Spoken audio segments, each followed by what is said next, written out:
More with Less brought to you by Cooney Lexus of Greenwood Village. No sport trots out history quite like baseball does. And last night, there was history trotted out all over the yard in Cincinnati. My favorite moment came when that fabulous foursome slowly walked to the mound. Johnny Bench, Willie Mays, Hank Aaron, and Sandy Koufax. They were dubbed the four greatest living players. And I've had the privilege of being with and around all of them. Through the years, I've emceed a couple of events where Hank Aaron was at the head table, and I had the honor of introducing him those nights, a real gentleman. Whenever I go to spring training, I usually visit the Giants in Scottsdale. You go into the clubhouse there, and right there, sitting in the middle of the room, eating chili usually, playing cards usually, is the say hey kid, Willie Mays. So I say hey, and he says hey back. Being a Jewish kid and a pitcher growing up, Koufax to me was the man. I was only 10 years old when he retired in 1966, but I remember watching him pitch and thinking, whoa, he is so much better than everyone else.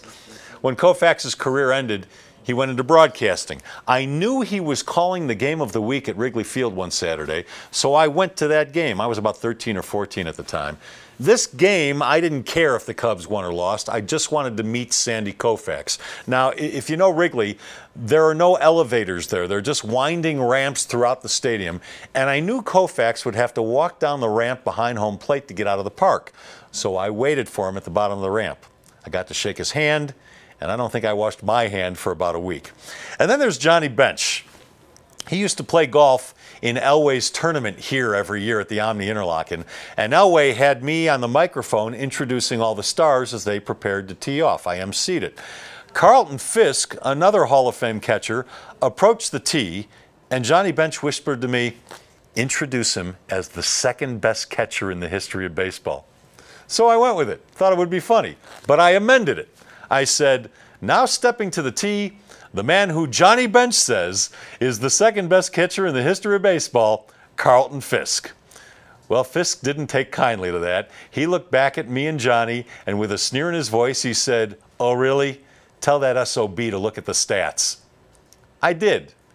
And Johnny Bench is still the best. All those guys that I mentioned, the best. It was heartwarming and incredibly nostalgic to see them on the field together last night. Baseball done good again. And that's More with Less. Brought to you by Cooney Lexus of Greenwood Village, Colorado's #1 volume Lexus dealer. They're right off the freeway at I-25 in Bellevue. Go to the website or go to the lot, see their current specials, see their large selection of new vehicles, their certified pre-owned vehicles, but go to CooneyLexusofGreenwoodVillage.com.